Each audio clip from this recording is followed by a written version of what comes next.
Good morning. Today I'm heading out to Gumbalie.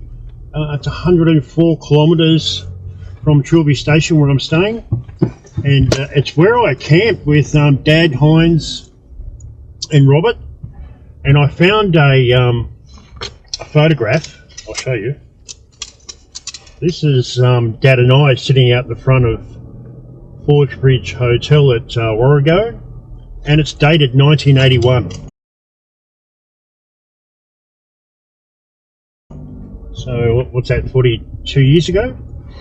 So wow, it's going to be fantastic. I really can't wait. Get to that campground. I'll have a beer with Dad, Heinz and Robert. I'm sure they'll be there. And look, I've got this other photo because we used to travel up Snake Gully Road, and Dad, Heinz and Robert would go shooting. And I found this here. This is dated 1982. It's Dad holding up a kangaroo that he shot, and I think I think that might be a machine gun. I think, I'm not sure.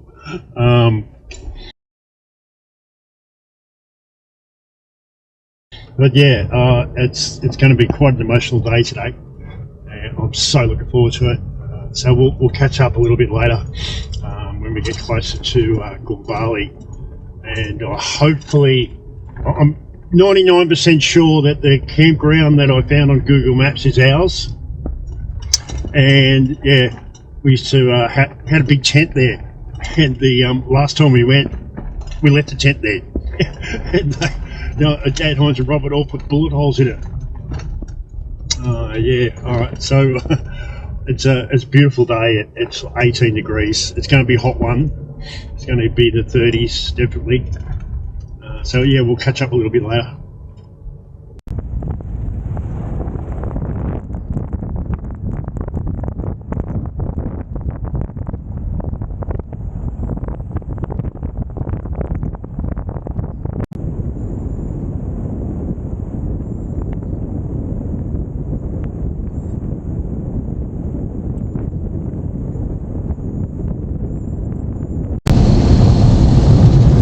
I've been travelling for about just over an hour, to 90 k's.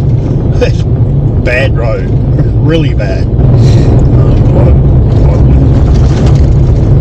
hesitate to say that this road doesn't get much traffic on it at all. At one point I actually stopped and got out and let some more air out of the tyres. I'm sitting on 30 psi. And it's not long to go now. Only another 14 k's from the Burke Milparinka Road, and that leads us to Dad's campground, which is just opposite Snake Gully Road. I'm just getting a little bit concerned because there's fences up. I hope I can get through it.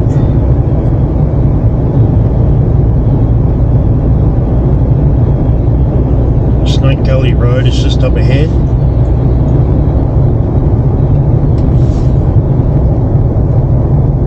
There's the bridge. There's Snake Gully Road.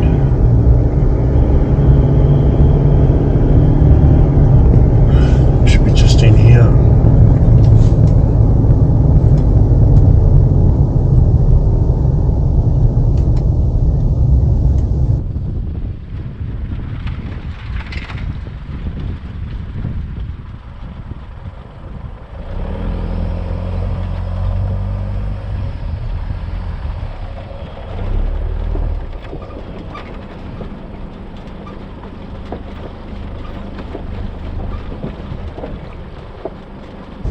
I'm not really sure.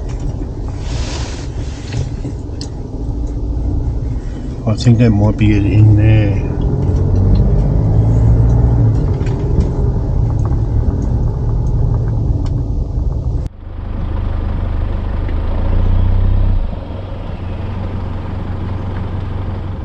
This is definitely the spot, because right here, I remember it poured down with rain all night, and were held up here, and everything else was just flooded. There was this island here.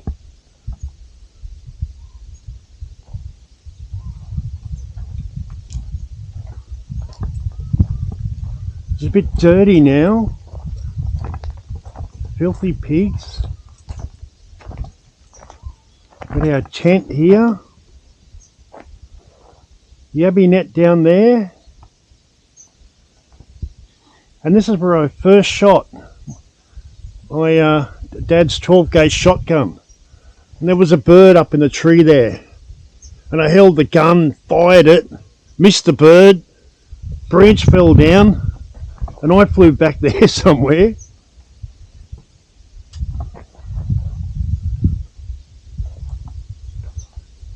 There was a lot more water in it back then.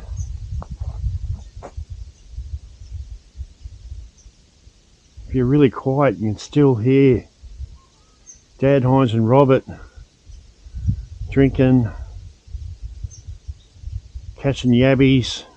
We would have a feast of yabbies here. Dad, Heinz and Robert would be into the white wine. They'd have a bucket load of yabbies.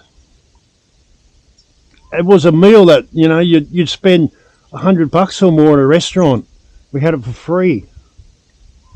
Then Dad came up with the idea of driving up here with a freezer truck and filling up the truck with yabbies and driving back to Sydney and selling them. What a great idea.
Cheers, Dad.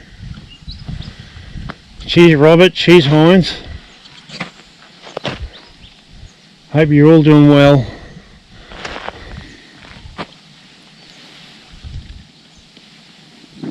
Oh.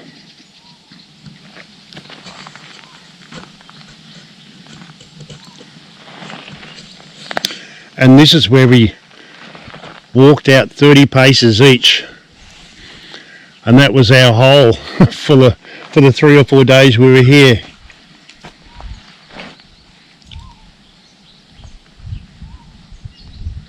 That's why Dad loved it so much. It's so quiet.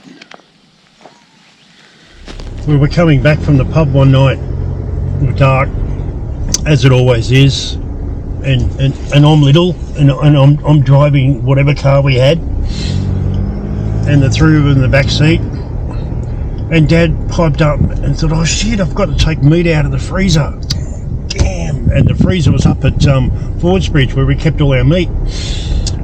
So there's a bridge just here that crosses the Warrego, and there were about half a dozen ducks on that bridge, and Dad just said, put your foot down, go, and I went straight over the bridge and hit about 3 ducks. They all fell into the river.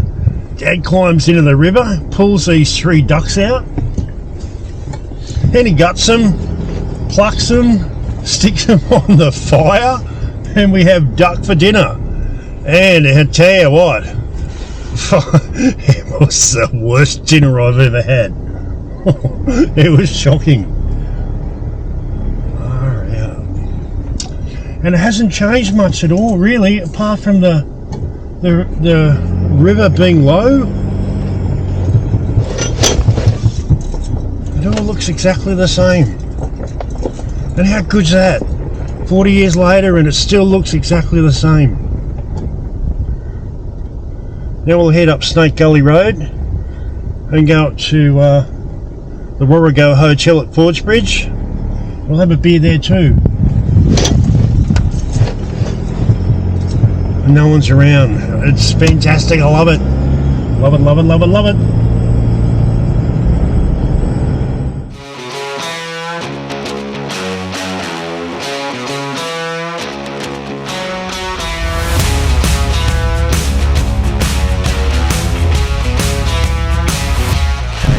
Once we were coming back from the pub and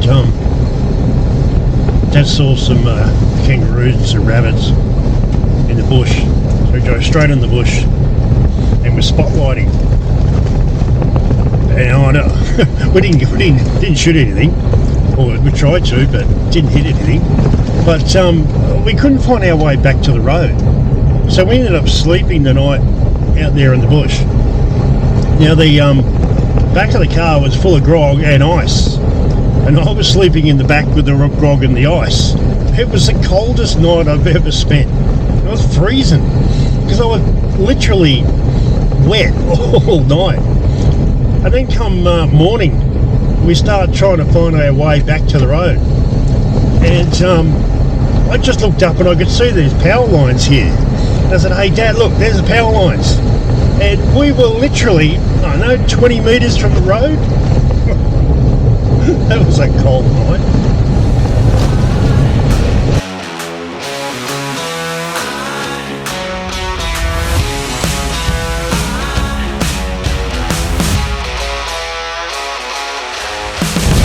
So I've told this story once before, that Dad and his mates, they got a troopie.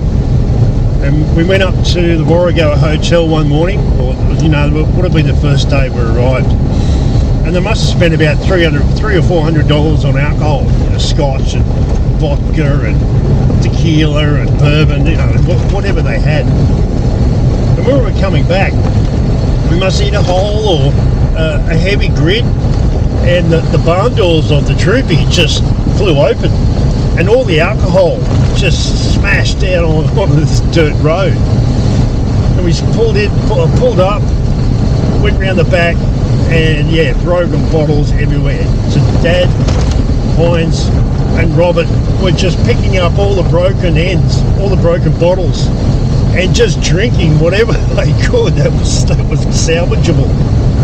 So then we turned around, go back to the pub, spent another $300-400 on alcohol, this time put it in the front seat, and went back to camp. Oh dear.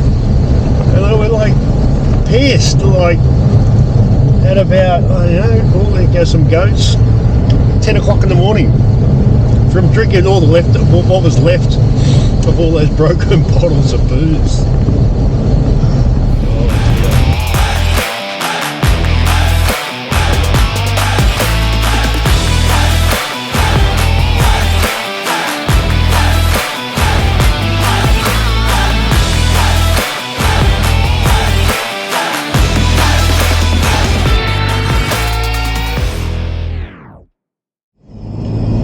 Bridge is just up ahead. Warrego Hotel.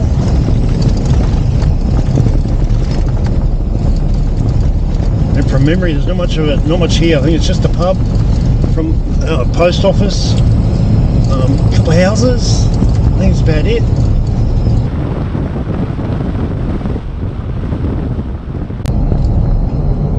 There it is. Warrego Hotel. God, I hope it's open. What time is it? It's 12 o'clock.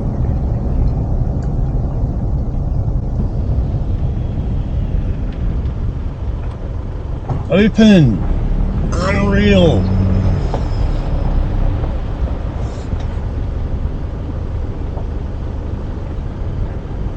Old bloke sitting out the front.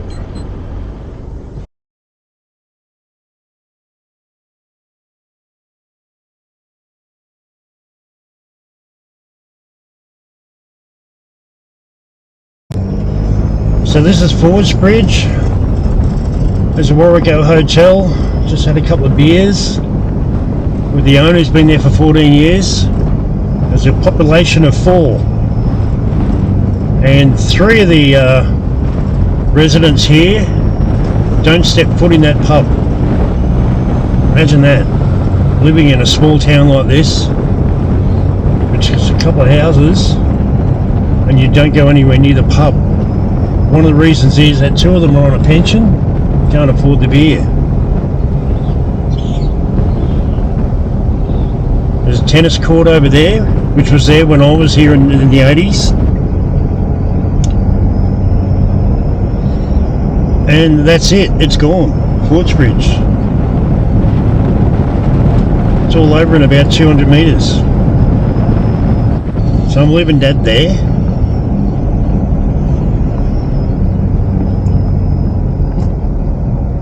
Leaving Dad and Heinz and Robert there.